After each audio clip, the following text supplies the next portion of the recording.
What is this? What is this? This is the young god. Wait. This episode is brought to you by Avo Creative, a creative company that builds brands and people. To learn more, visit the link in the description of this episode. Whatever it is I'm doing, I just want to master it. I don't care what it is. If I'm going to be a podcaster, I'll master it. And once I've mastered it, I get bored. And I want to do it. So in other words, my life is all about challenges. And I think the ultimate challenge is being a pilot because you're a pilot. If you had to torture a child at the expense of saving the world or saving this country, would you take that option? That's a loaded question, isn't it? The kind of question you hope to God you are never in a situation to have to actually answer. To hear Captain Dapo's response, you'd have to listen to the end. And in case you missed it, this is the second part of a two-part episode. Be sure to listen to part 1 first so you can keep up with the conversation. Now, part 2 of my talk with the MD of Nigeria Air is where he talked about the transferrable skills he took from his piloting career and how he applies that to everything else in his life, from parenting to business to leadership.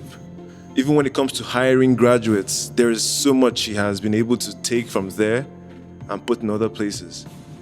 He also continues to flex his credentials as we find out what more this man has done and can do. I mean, he's absolutely brilliant. We talked about the Sosoliso plane crash from 2005. We talked about the Top Gun movies. We talked about Captain Sully, who landed the plane on the Hudson River in New York all those many years ago. We talked about the thing that separates the good, great, and excellent pilots from one another.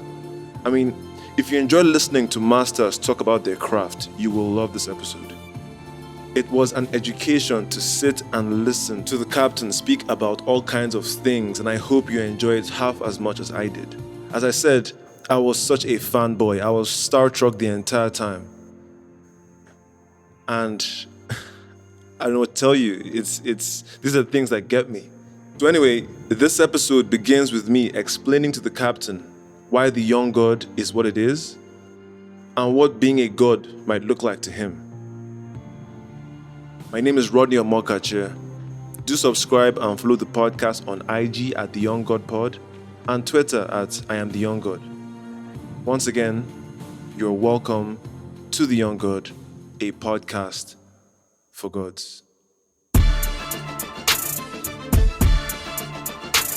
Yeah. Stand back, gotta talk. Watch cost.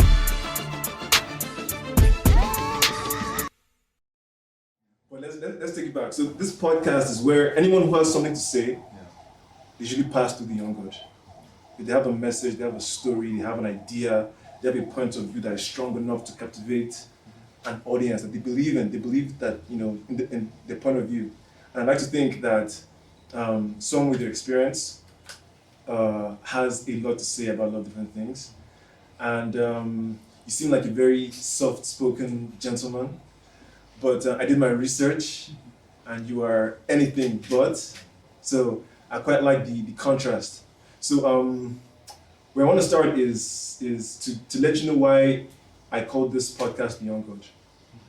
So a god is anyone who is working on excellence in themselves and in the world around them and in the people that they exist with. They are really true to themselves, they know who they are, what they stand for, and they try to be a force for good in the world that makes it difficult to be good, right? We talk about this competence, character, people that are just in their element. That's a god. I like to think that I'm a god because I'm in my element. I'm, in peak mental and physical condition, right? But that's just my own style. But I believe everyone has their own style of what being a god means. It just means they're in alignment with something. And when you said that you knew you were supposed to be a pilot from day one, you were aligned from day one, it seems. So how is that alignment carried on in your life? How do you just feel like a sense of a fingertip feel for what must come next in your life?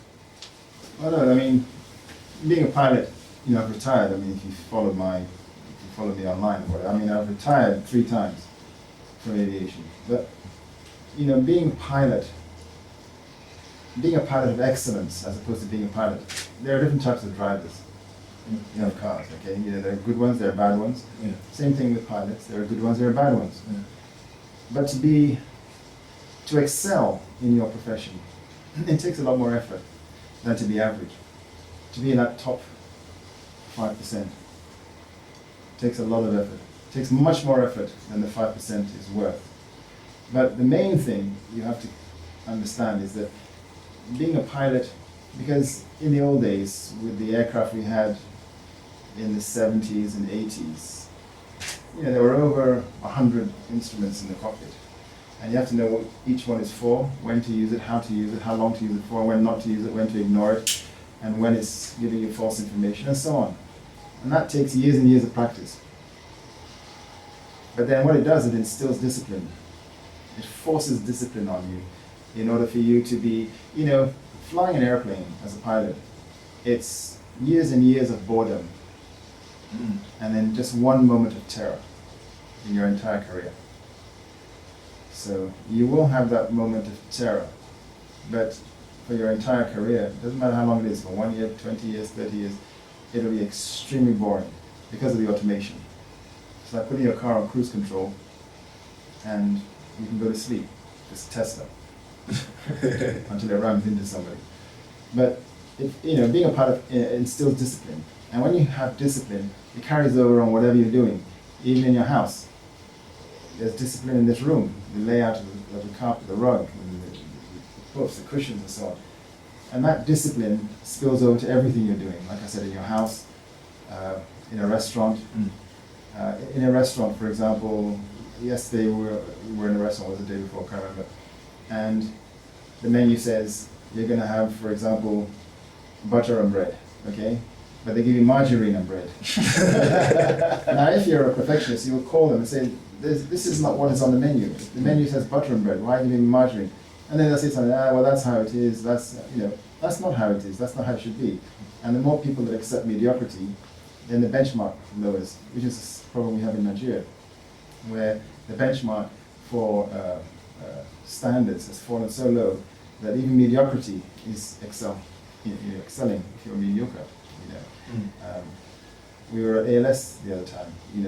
People are coming in 45 minutes after it started. If I had been the organizer, I would have closed the door and not allowed anybody in. When I make public speeches at Lagos Business School, wherever it is, doesn't really matter. You get invited to speak at all sorts of events. I always speak when it's on the agenda. It has a time, cocktails, welcoming this, and all that. If it says 10:45 to 11, Captain Olumide, at 10:45 I speak, even if the hall is empty. I speak and get it over with. Then after a while, people know that when they see your name on this, Captain's going to speak. If he's there, he's going to speak on time. We better get there on time. So you're forcing that discipline onto other people who otherwise wouldn't have it. So all of that comes from being a pilot. But then being a pilot is just one way. I mean, I wouldn't compare myself in any way to a brain surgeon. That's the ultimate in discipline. Think about it. That's precision. And you've got to be really disciplined about that. So, yes, it manifests itself throughout. The fact that I've only ever wanted to be a pilot, my dream wasn't to be what we call a line pilot, which means a day-to-day pilot. I wanted to be a pilot because I wanted to own an airline when I was young. And I felt that the only way to do it was to be a pilot and an engineer. So I was a pilot, I'm an engineer, I'm a cabin attendant, I've been for cabin crew training. I introduced cabin crew into private jets in Nigeria back in 1986, 87, with the Nigerian Civil Aviation Authority. They were not required by law in those days. If you had a private jet, you could just fly yourself and your sister could be the one serving or doing, or anybody, your son. Yeah. But then, we did the training, and because we had a lot of private jets in those days for NNPC, and a lot of wealthy Nigerians at the time. So, but that's what it's for. But I retired from it because I get bored very quickly.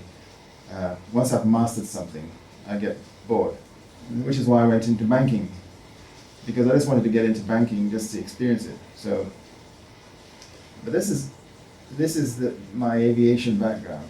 that gave me that discipline, you know. And it spills over, like I said, on everything that I do. So, but that's where we are. And you know, when I interview, the shocking thing is over the years when I interview candidates, whatever they are, you know, whatever position it is, I've seen that it's got so bad in Nigeria that they're churning out students from university who can barely read and write.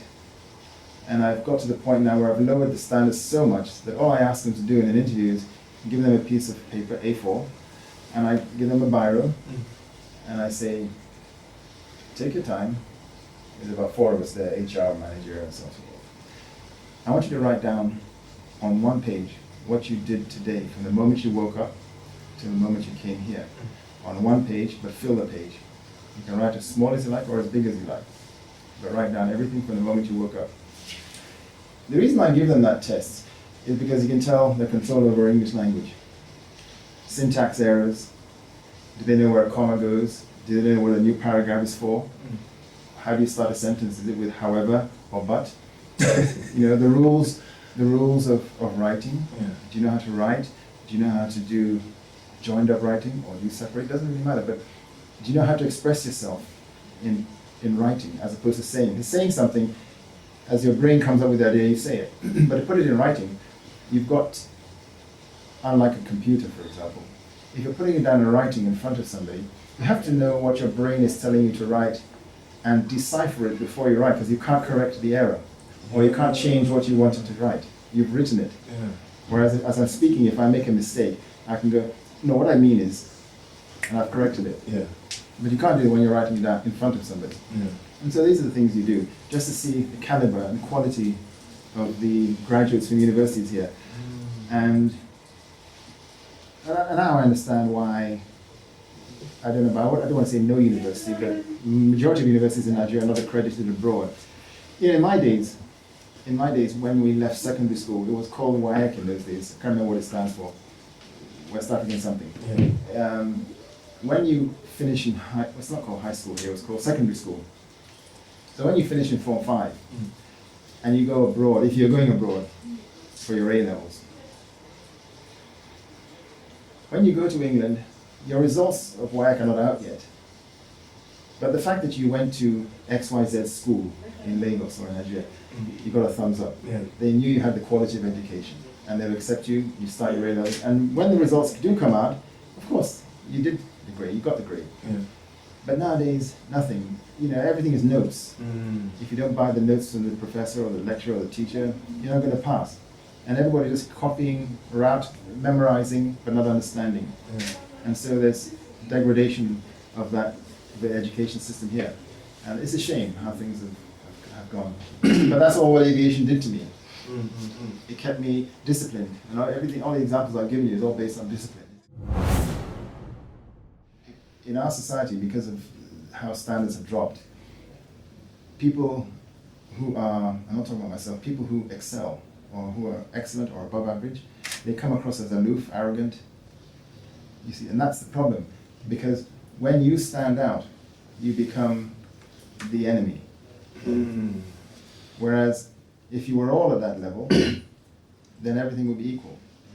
But because you stand out, you're then the enemy of the state, or whatever it is you're doing. And how have you dealt with that? How do you deal with those? Well, for me, it's been easy. I haven't had the problem of course I'm talking about the arrogance and the aloofness and so on, those perceptions, because you're striving for perfection. Yeah. I've had that, but the way I've been able to get away with it, fortunately, without me having to address it directly, is the fact that I'm of mixed parentage. My mother's white, my father's Nigerian. So they always say, hey, you're boy in him. So that, okay, if that's fine, I'm cool with that, if you're cool with that. And then people say, now he's doing this because he's white. Now, he's white people, that's how they do it there. So they always say that's how they do it there. So that's how you get away with it without having to. So then it dilutes that perception of you being arrogant. Dilutes the envy. Yes, because there's a reason. Yeah. There's an excuse. Yet, so they justify it that way. You know, that explains a lot now, because so 3 years ago, and you guys know the story very well. 3 years ago, when I started referring to myself as a god, like in conversation, or just, you know, as an indication of my self-awareness, right? it was always seen as a threat to the insecurity of others, right? And it's unfortunate that I'm not mixed race because I would have gotten away with so much. Oh my goodness. But you see, I'll give you an example. You know, no matter what you do, you must excel. Like my manager, you saw here, she's a doctor. Not a medical doctor, but education. You know. She's a doctor. She has a higher education qualification than I do, and she's nowhere near my age, but she far exceeds me in education. So I look up to her, and which is why she's my manager. I look up to her. I respect her, and I admire. I admire the fact that she's striving to attain that invisible level of excellence that for many reasons in our country the culture doesn't permit or doesn't encourage. And so for me, that putting all those factors into place says to me that, wow, this is an achiever, and that's who I want to be around. It's people like that I want to be around. I don't want to be around the Uber driver who he might be a PhD holder. He's doing that because he has no choice, no further ambition. He's okay to do this to make a living. And I talked to him in the car. I said, what do you want to do? If I was to give you an opportunity, what do you want to do? It's okay, sir. You know, it's the condition. I said, well, if you resign yourself to fate, then there's no need me motivating you. Okay, and so that's the difference. So to excel, you alienate yourself from your peers as well, not just from your industry, from your peers, even in your family. Oh yeah. So, but then that's no reason to give up, because everybody has the opportunity to excel. Your gate man here, the washerman, whatever it is, everybody has the opportunity. It's just that they don't have certain things in place that could make them afford a quality education. And whatever it is I'm doing, I just want to master it. I don't care what it is. If I'm going to be a podcaster, I'll master it. And once I've mastered it, I get bored.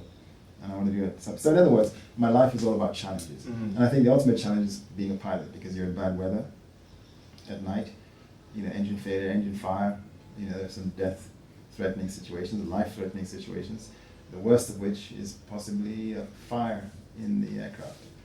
If you're up there far away, I don't mean a domestic flight, Lagos, Abuja, because you can always land. I'm talking about crossing the Atlantic, a 12-hour flight at night, because people are relaxing in an airplane from Lagos to London, or from Lagos to Johannesburg, for example. But you don't realize that flying from Lagos to London, for a significant portion of the flight, you're over the Sahara Desert, which is more inhospitable than flying over the Atlantic Ocean. Because if you crash in the desert, you know, survivability is very low, and what do you do thereafter? Whereas in the sea, the aircraft will float for a while, and you have dinghies, and you have all the equipment, they'll know where you are, they'll come and pick you up. And then fly from Lagos to Johannesburg, you're flying over tropical rainforest. You know, you crash in a tropical rainforest, you're not going to make it, because you got those tall trees, and disintegrate the aircraft, you burn and all that. But for me, the biggest fear is smoke. If the cabin crew tell me on the radio, sir, captain, there's smoke in the cabin, I'm going to land, I don't care, on the road, in Jabi Lake, anywhere. I'm putting it on the ground, because that's a terrible way to go. To be burnt alive up there is a terrible way to go. And you see, the thing is that you're not going to die from being burnt alive. You're going to die from inhalation of smoke. That's what kills you. It's not the fire that kills you. You know? Fortunately, you know, it's not the other way around. You know? It's not like when you spray a cigarette lighter and it burns your finger. That's different. Yeah. That's different. One of the things that I love about talking to people like you is getting the minutiae of the craft. You know, getting to understand the game within the game. Yeah. And for someone who's mastered the game within the game, so what separates the good from the great from the excellent pilots? What do you think is, what makes one an excellent pilot? To be excellent, you've got to have a skill of attention to detail. Attention to detail. For example, this microphone, I can see fluff. I can see fluff on the ball. Yeah. Okay. Now, the fact that I've seen it tells you that there is attention to detail. Yeah. When he was playing with the cat, I saw the cat's hair rising up. As he was stroking the cat, I saw the cat's hair coming up. So I know that's attention to detail. That's what separates the weak from the strong. Because if you have attention to detail, then you preempt issues. Naturally, you will preempt something from happening. You'll be reacting sooner than somebody who's average or below average. You know, if you're average or below average, you have to be hit in the head to realize that somebody's hit you in the head. Whereas if you're excellent, you can see that somebody's about to hit you in the head by the movement of his arm. And you take evasive action. Right. That's what separates you. And now, a quick message from our sponsor, Avo Creative. Avo Creative is an Abuja-based creative agency that builds brands and people. It is owned by yours truly. We have a very particular set of skills acquired over a very long career, skills that make us a blessing for entrepreneurs, brands, and businesses. If you need creativity coaching, consultation, communication, and creative direction, we are looking for you, and we will find you, and we will be the creative right hand you need to be brilliant. You can learn more about what we do, what we've done, and who we've done it for via our website. There's a link in the description of this episode. Or you can contact me directly for a free consultation. Captain Sully, when the thing happened, what was your first thought? My first thought was that he's Top Gun. He's a Top Gun civilian pilot. He's just way up there. He's above me. In other words, he was so triple C, man. Cool, calm, and collected. Okay, both engines are flamed. Boom. Turn around, come back and land. You can't make it. The river's there, the Potomac. You know, we're going to put it down there. Wings level, do this. No engines. So don't forget, if there's no engines, if you're driving your car and you switch off the engine in a manual car, not an automatic, let's just say manual, you go into neutral, switch off the engine at night. What happens? The lights go off, the dashboard lights go off, your brakes don't work anymore because there's no hydraulics. The power steering doesn't work anymore because there's no hydraulics. You've got no brakes, you've got no steering, you've got no lights, you don't know if you're still in a straight line on the highway. How would you have handled that? And he did that, man. And everybody survived. Just getting their feet wet. That's it, man. That's Top Gun. He's my hero. For real? Yeah, man, come on. For real. If it was Joe Average, hey, whatever religion he is, you just start praying and... Well, you know, so I've seen the movie Sully, right? And I've heard the story of how he landed on the Hudson River. But then I don't even think that the movie gave this nuance that you just gave in terms of allowing me to understand exactly the odds. Because everybody watching it is not a pilot, so they don't understand how complex it was. I've just given you an analogy, which is driving your car on the highway from Abuja City to the airport at night. Okay, switch off the engine, no lights, no steering, no brakes. And there's no street lights, it's pitch dark, and you know there's that gutter on the side. And then there's the barrier, the wall here.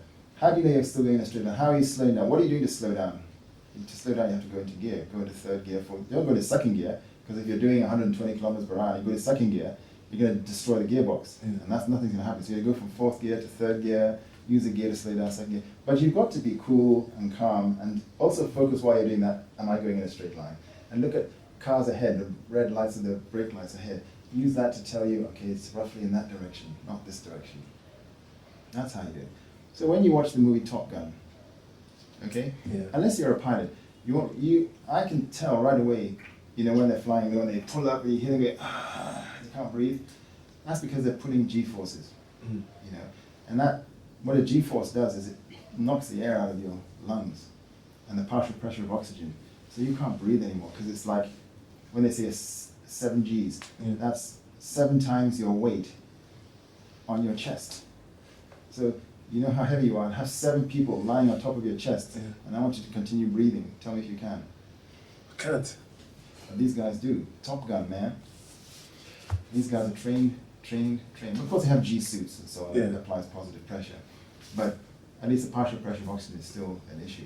And many of them black out. As you saw in Top Gun. They will black out because the partial pressure, the pressure differential, is not sufficient to eliminate the carbon dioxide buildup. Because there's a carbon dioxide. You know, when they say somebody died from lack of oxygen, it's not the lack of oxygen that kills you.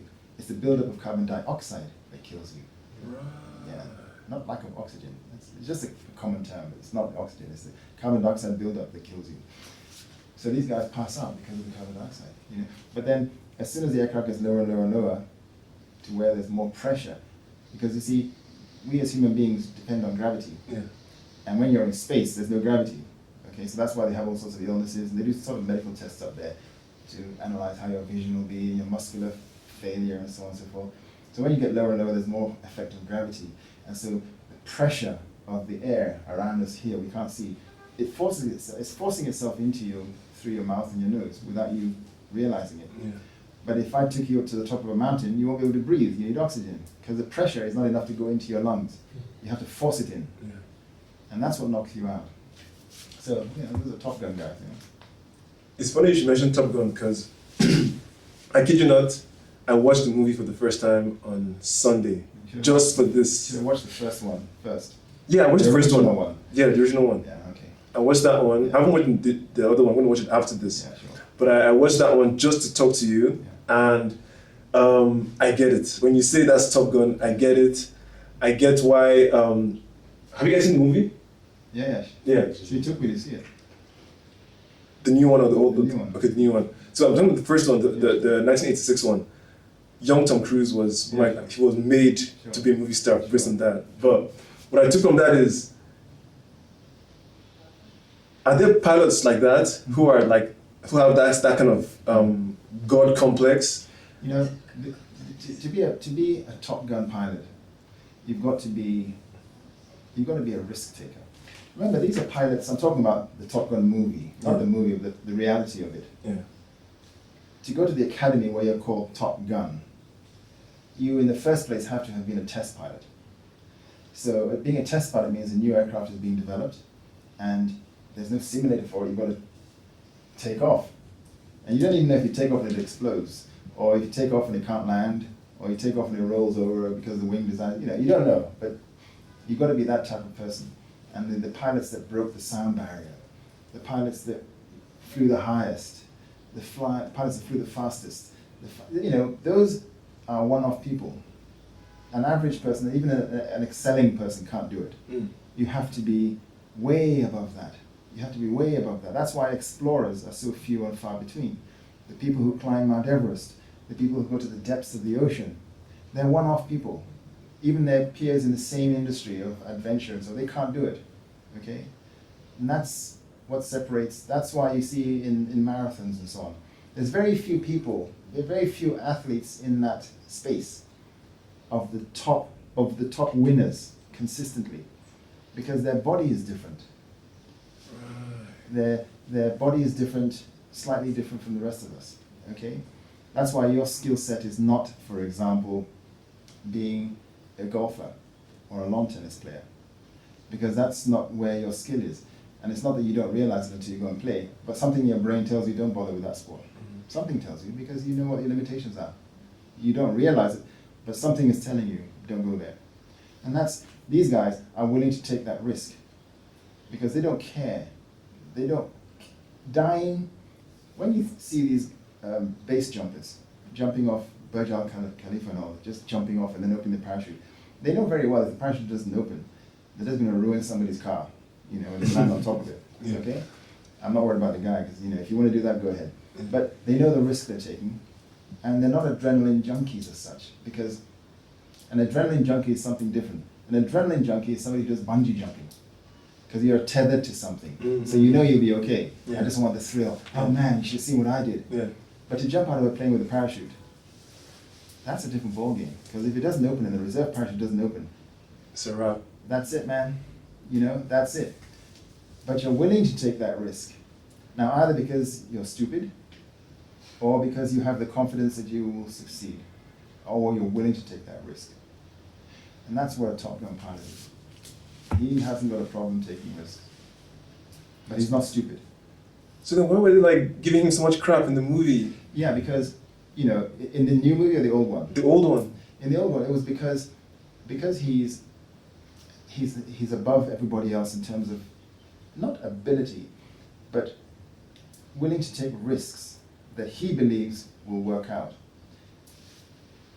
The administration everybody else, the managers, they're not called managers in aviation, in the Air Force, but the administration doesn't want the aircraft to crash. They don't want to lose that asset. They're not so worried about you, but they don't want to lose that asset because maybe it's a one-off aircraft.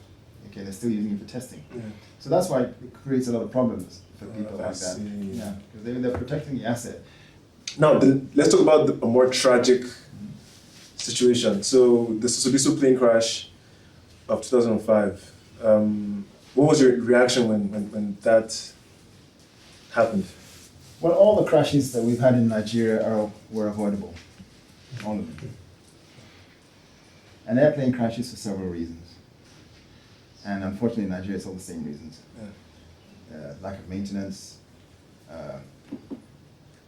poor training, or poor recurrent training of the pilots. Okay? Decision making, should I say. In Nigeria, pilots are forced to fly extra hours, more hours than they should, and so on.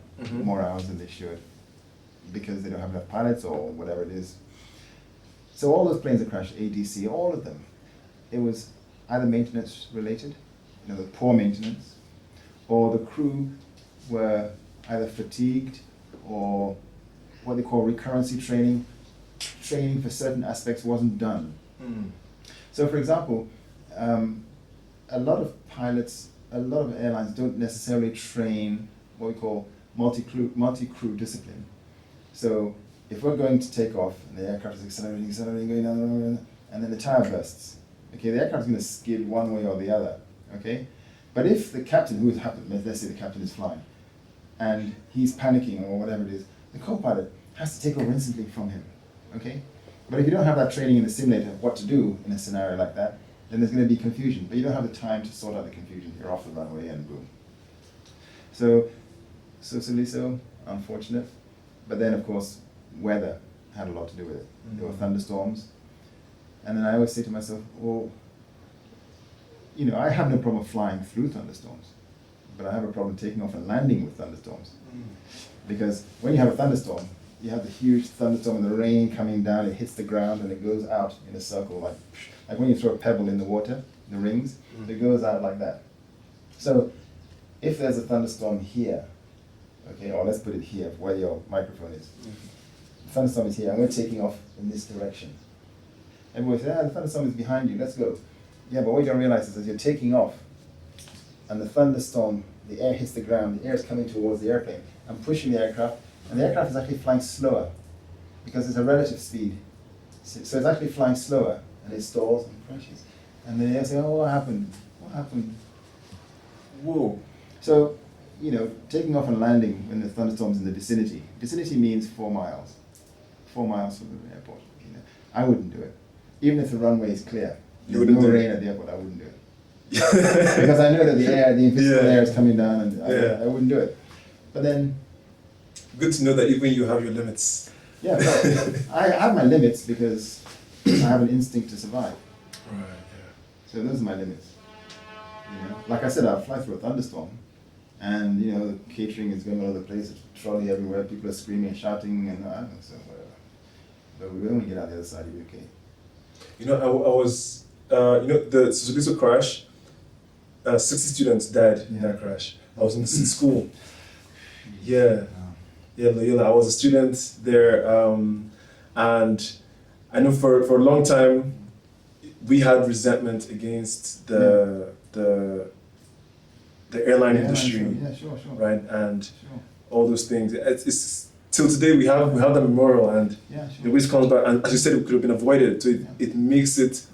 In fact, a number of students, my classmates, their life choices were formed in that moment.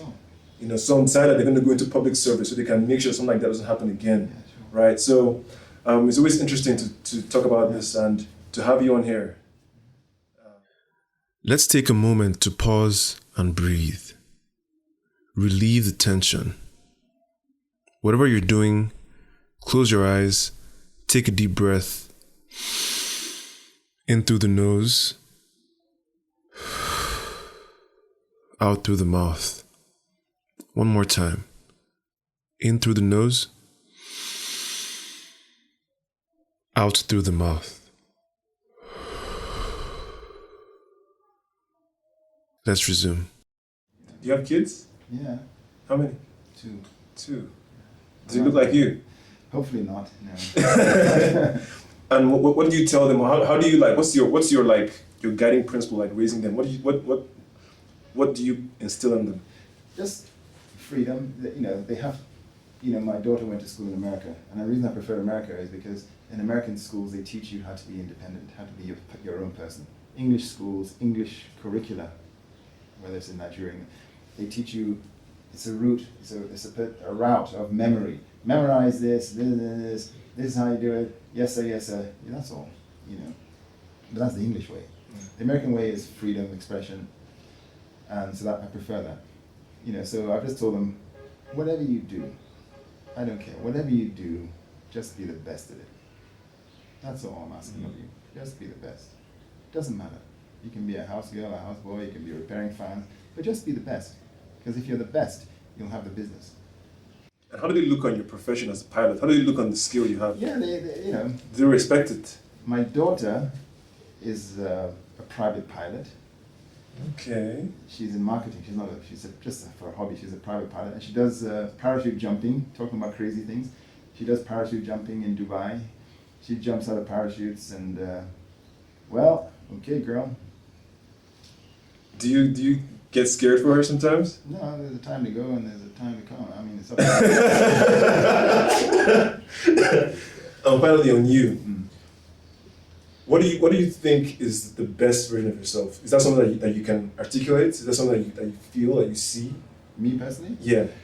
No, I think, according to Maslow's theory, I believe I have attained self-actualization. Okay.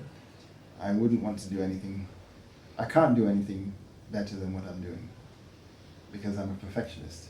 So I can't do any better than that. Whether it's recognized or not is irrelevant. But for me personally, I have reached the top of the pyramid. You know, I've done shelter, food, this and this. I've got always the top, self-actualization. I've recognized that I can't better myself. I can better my environment. Those are different things. You know, I can better my diet, I can do this. But in terms of if I have to go tomorrow, is there anything that I've missed? Yeah, of course. There's a bucket list. You know, I wish I could speak some languages. I wish I was, sometimes say, a more sociable person. But you know, when you're at the top of the ladder, it's a lonely place anyway. Yeah. You have very few friends, you know. And I'm not like many of my friends who hang at clubs. I don't mean nightclubs, you know, like country clubs, in the evening drinking beer and so on. You know, I have nothing against them doing that, but I don't do that. And I can't sit down with them in an evening from 7 in the evening till 10 at night with them drinking and smoking and cracking jokes and having fun. I wish them well, but I can't have fun.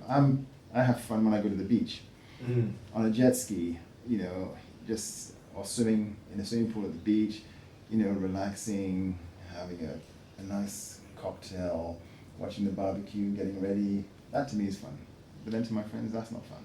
Yeah. So, on to each other. I like Jabi Lake, by the way.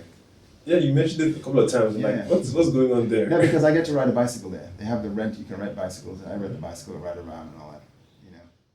My challenge to you would be this. Maybe, you know, find something even higher in the pyramid, if that is possible. You know, you still have, what, let's say you get to your 80. You have another 20, 19 years to add something. And I think then life will get very, very interesting, you know. I don't know. What would I want to do? I haven't thought about it, actually. I'd like to change the world. I mean, I'd like to change Nigeria. I'd like Nigeria to develop. You know, it's a terrible waste. You know, I would like this place to become a center of excellence. Here's a trick question then. Yeah. If you had to torture a child at the expense of saving the world or saving this country, would you take that option? No. No. Just one child to save us all. No. I don't. Because that child has a soul. And it's the soul that counts. Because all these other things are material that can be changed, you can replace. But a soul is something special. But to save 1 billion other souls, 200 million other souls. No. Okay. No. And I'm not talking about what do you call it thing. I'm not talking about pro-abortion or anti-abortion. I'm not talking about that. I'm just talking about life. Yeah. I'm talking about the soul. I'm talking about the soul of the individual. Yeah. Okay. I mean, there's a question. If you saw a mother and a child drowning in Jabi Lake, which one would you rescue? You asking me? Yeah. The mother and the child are drowning. Which one? You can only save one. Okay, I guess I'll pick the child. Why? Just because the child is lighter. Okay.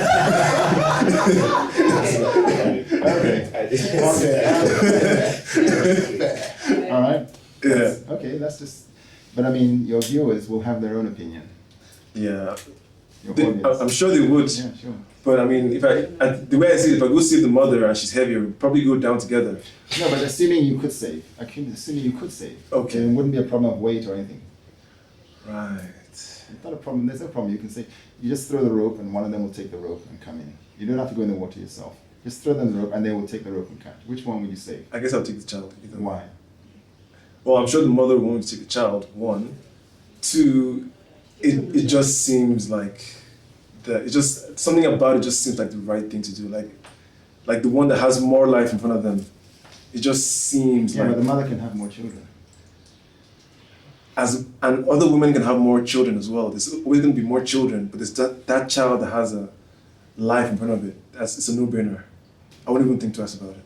Okay. Yeah. Just firing a question at you since you fired. All right, buddy. Thank you very much, Captain.